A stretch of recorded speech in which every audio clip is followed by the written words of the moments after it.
Sarah, your team are absolutely flying at the moment. A double on Friday night. Yeah, it's super. Hopefully we can keep it going now. They've all been running well, and it's given us a nice boost. We work very hard, so it's nice to see the results. Those two winners on Friday night, Tyrconnell and Sabrina Fairchild, they're real stable stalwarts, aren't they?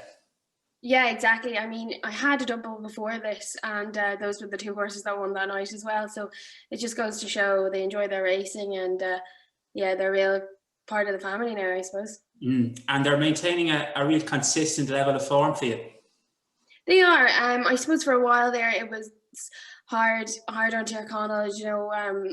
He was going up in the weights a lot for running well, but he did keep up his form, to be fair to him. And Sabrina, she got balloted out like 3 times before she won. So we were able to keep her ticking over, and she rewarded us. So yeah, it's great. Yeah, you've declared Sabrina Fairchild for Monday evening's race. How did she come out of Friday night? Yeah, I probably wouldn't run her back this soon, except for the fact that I thought she might get a chunk of weight, and she did. She's put up 12 pounds, I think. So I thought I'd take a chance with the £6 penalty. She seems quite fresh. She had up and everything, and I rode her out this morning. She gave a few bucks, so I thought I'd take my chance. Yeah, you're drawn two. What did you make of the race? I thought it was, if she hadn't ran the last day, I'd be confident that she'd have a great chance. It's a bit trickier than the last race, the last day definitely. The likes of Mr. Beam she's ran against before. I thought Slade Runner looked like a tough type of horse. The horses from that yard usually keep winning up there as well. There's a few of the usual stalwarts in the race, and they should all give a good account themselves. She's ran against a few of them before, and I suppose she's gone up in the weight, so they might have their say tomorrow, but we'll take our chance. Yeah, she travelled into the race really easy on Friday night, didn't she, Sarah? If you stopped at the 2 pole, you'd call her the winner. Exactly. I was quite confident watching her. I mean, I thought some of them went a bit mad, to be fair. The factions, I'd say some of them went a bit overexcited, but it suited her perfectly, and probably did her the world of good. She enjoyed that because she had a few hard luck stories last year, and I felt she just got a little bit soured after it, So it's grand now with the racing she's getting. She's enjoying it, and hopefully going up in confidence. She doesn't know what the handicapper's done to her, and she's delighted.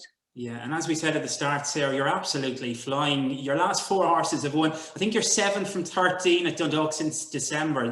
They're really, really impressive stats.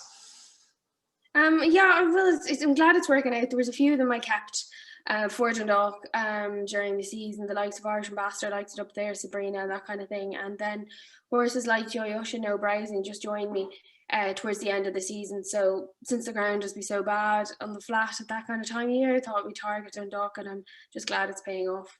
Are you going to bring them back, Sarah, through February and into March?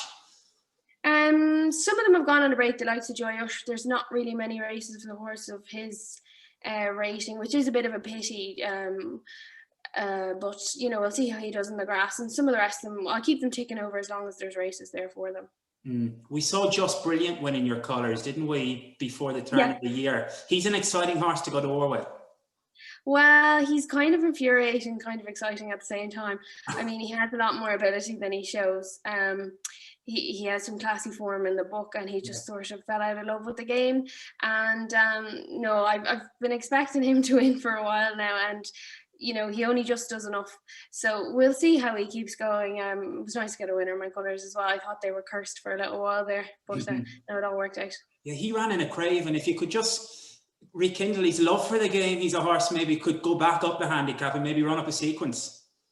I'd hope so. Yeah, he's a very good workhorse at home, and I'm just trying to keep him sweet and space his races out a little bit. So we'll see how he goes the next day. What do you like for the grass season, Sarah?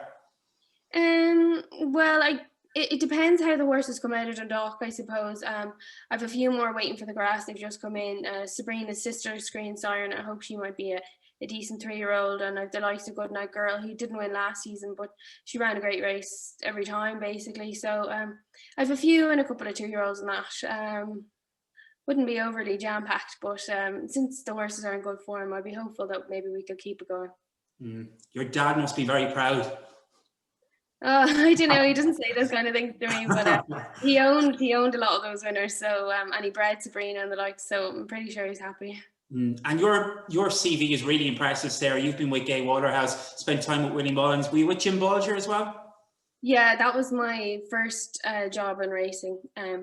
Just to see could I handle that. It's a bit of a cauldron down there, but everyone, everyone who's decent seems to start there. And I think if you survive there, and you'd learn plenty, I kind of think everyone should start off in that yard, to be honest. And yeah, started off there, and I went on to Willie's after that. That Dad thought the national hunt would scare me, but I survived. What are your targets for 2021? Have you set yourself anything to hit?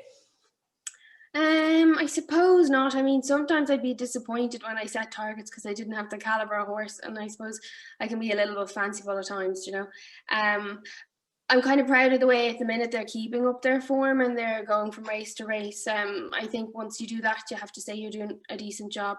I'd like maybe to win at a few different tracks, maybe the more some of the bigger grass tracks. I haven't had a winner at the likes of Leopardstown or the Kerr or that, and just to attract new owners and maybe win a decent handicap or something like that, and have a nice team of staff as well, just to build up a good foundation in the yard, I suppose. And Dundalk is brilliant, the Winter Series, Sarah, for a trainer trying to break through, just to showcase their talents as such, what they can do with a lower grade horse, isn't it? I think so. I think it's really important. I mean, in my opinion, I think some of the people sort of higher up in HRI probably look down a bit on Dundalk, but there's a lot they could learn from the place. A lot of trainers ply their trade there. It's a good track, a fair track, good stable yard. The staff are always well looked after. It's a nice place to introduce the horse to the races because they won't have a bad experience. And that's what was really important, that there are races for me to run these horses in, because for so long I was tearing my hair out with balloting and that kind of thing. But once there were enough races, I could sort of build up a sense of momentum and go from race to race. And it's very frustrating to be working so hard at home and have nowhere to run your horses. So yeah, I'm delighted the Winter Series is really important for us. And on the social media front, Sarah, I spoke with you before in Dundalk about this. You're real social media savvy, and you keep it right up to date, and it's interesting to watch it and engage with it.